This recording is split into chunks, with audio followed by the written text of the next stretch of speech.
Hey everyone, so wanted to make a little video to kind of go over mastery setups, and I don't want to take too long talking about it because I know that there's tons of videos on YouTube and they're kind of hitting the double digits. I want to make sure that I make it a little bit brief but also very effective in explanation also. So quick disclaimer, want to make sure that you understand that your mastery setup depends completely on your playstyle, whether you are super dependent on parries or you're really great at intercepting, and it also depends on the champions that you use, because we have tons of champions that are great in putting debuffs or getting rid of debuffs or all of that other kind of stuff. So without further rambling, I just want to make sure that I point out why my offense tree is set up the way it is. So as you can see, as it starts out, I have only 1 point in each of the beginning because I'm trying to space out the rest of my points in other areas. So we have precision and we have cruelty. The reason why I have both of those maxed out is because with critical rating, that's increasing the amount or the probability of having a critical attack happen while you're attacking, and with cruelty it's increasing the amount of damage that you will inflict. So that's why obviously he's already super powerful as a 6-star, but 6-star Infinity War Captain America, because I have these additional points in there, when his special 2 hits, it's already super powerful, but I'm able to get over 70,000 in damage because of these additional points that I have in my mastery. I also have 3 points that I recently put in Glass Cannon because personally I felt like it was better for me to have a higher attack than higher health. And the reason being is because it's, for me, better to knock down the enemy as fast as I possibly can than for me to try to withstand the enemy as long as I can. So I'm trying to make the fight as short as possible, but trying to increase my attack. So it does come at a cost. It reduces my base health by 7.2%, but this is increasing the attack of all of my champions by 7.2%. So if we were to say, your champion were to have 100 attack, you would be raising your attack by 7.2, right? But if your champion has 1,000 attack, then you're raising your attack by 70. And then if you have 2,000, well, you're looking at 140. So, it helps a lot, as you start to rank up your champions and they have higher attack ratings. Now, I start off with only 1 point in despair because the debuffs applied to enemies, reducing their healing and regeneration effects by 5%, doesn't really matter to me too much because, I'm trying to make sure that my champions are hitting it hard enough that, the regeneration that they have doesn't really matter. And also because I wanted to make sure I maxed out deep wounds, which is absolutely fantastic because, as you can see, my top champ is a 5-star blade. And it's great because those bleeds become a lot longer, and when they expire, they will basically implode and put in a 1% max health decrease on the opponent when it expires. So for me, deep wounds is like a must-have if you rely on champions that cause bleed, like Venom, Gwenpool, like I said, Blade, and Sabretooth, all these other champions that cause bleed that, I can't remember off the top of my head. Deep wounds is great. Assassin, also a great mastery to have maxed out because, again, you're trying to finish the fight as fast as you can.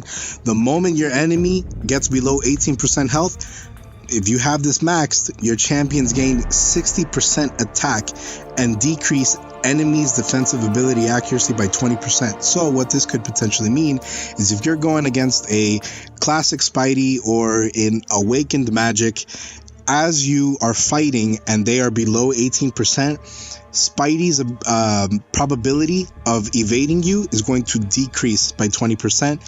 Magic's ability to have limbo activate is going to decrease by 20%. So Assassins is a really great mastery for you to have to try to shorten those fights. For defense, I didn't put any points in energy resistance or physical resistance, because again, I'm trying to personally fight in a style that is heavy on dodging or intercepting. So I'm not trying to deal with a lot of block damage, and I'm also not trying to get hit. So that's why it's not really important for me to have a lot of energy or physical resistance. But I did max out salve, and I also maxed out recovery, specifically for Wolverine, because he's pretty much the only champion that I have that has that recovery that I use. And I specifically use him for AQ because even though the Sentinels are bleed immune, it's still kind of nice to have a champion that I don't have to use any revives or potions on, because he can just heal himself up. Like, even if he is down to 5%, I have had fights where even though he's bleed immune and I'm not able to take him down fast, he can still heal himself up all the way to 100% by the end of the fight. So it's really fantastic to have that. And I did max out block proficiency, because if for whatever reason I'm facing against a new champ, then I'm decreasing the amount of damage that I'm going to take. So I maxed this out as much as I could. And I did put in only 1 point in perfect block, just kind of for giggles, to be honest. Like, this is something that I just haven't adjusted for yet, but it's still kind of cool when you are trying to block an attack, especially when you're doing a parry and you have no damage come to you at all. So, you could put in more, increasing the chance of you having a perfect block by 4%, but it's not really going to help you out in the long run. And I didn't put anything in stand your ground just because I'm not trying to get hit by heavy attacks, so it's not really beneficial to me to be holding the block when I don't really have stand your ground, especially when it's only a probability that you're going to stand your ground.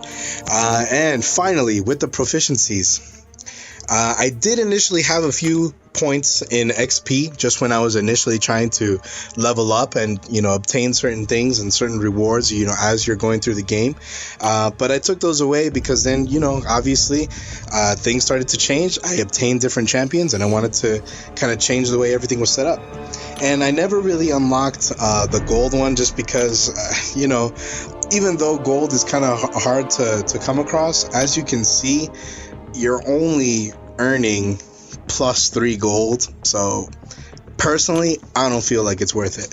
But I did max out parry because, as you can see, you're reducing the amount of damage that you'll take, and you'll be stunning the opponent if you time the block perfectly.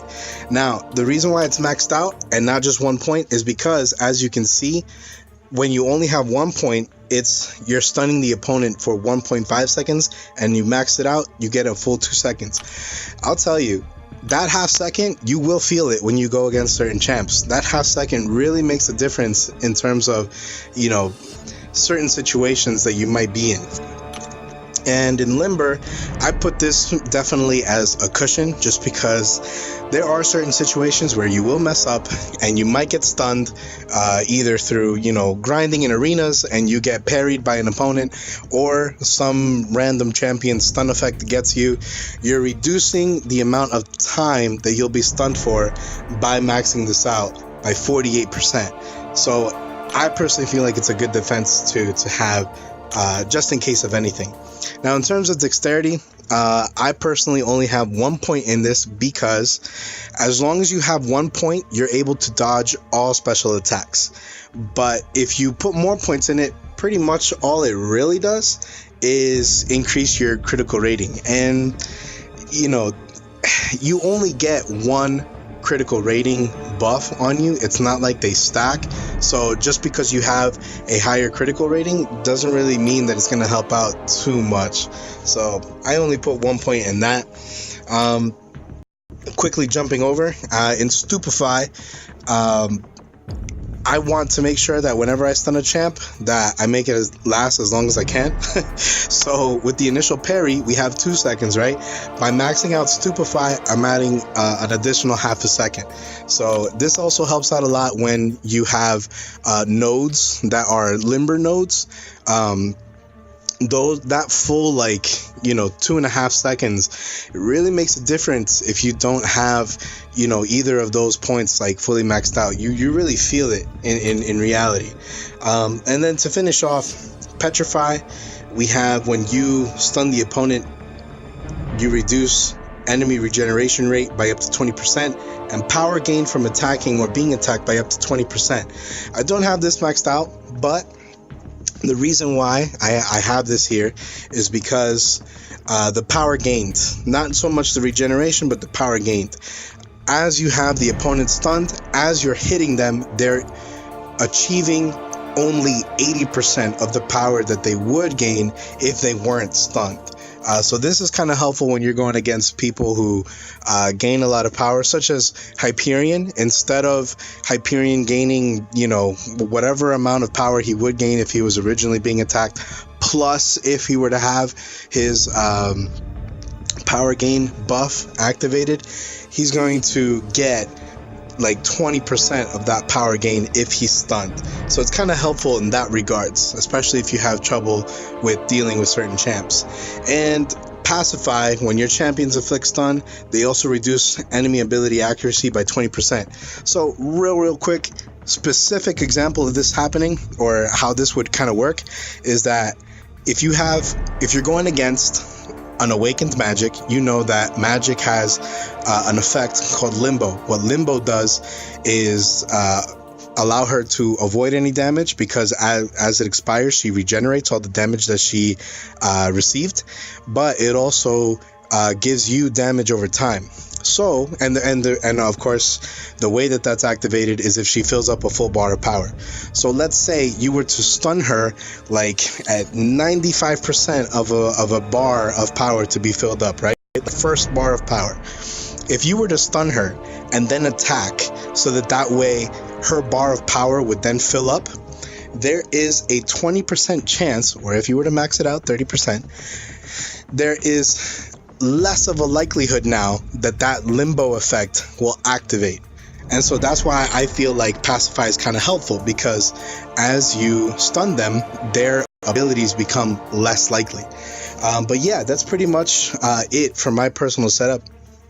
Obviously, your mastery setups will fluctuate a little bit, and it's pretty much up to you to make sure how you want to go about it, because you do have things like this, like Mystic Dispersion, where if you nullify an effect, or if an opponent's effect expires, you gain power. That's super awesome for Mystic champs, and I can't emphasize that enough. These are kinds of nodes that are specific to the class, so it's not going to have any effect on your skills or your mutants. But I just don't have any mystics that I use a lot that this would be useful for. So it's kind of a waste of resources for me to have. But yeah, that's pretty much everything. I didn't want to make this video way too long. But if you guys have any questions, comments, concerns, please leave them in the comments. If you like the video, just give it a quick like. And if you want to subscribe to the channel, you're more than welcome to do that too. So I will see you guys next time.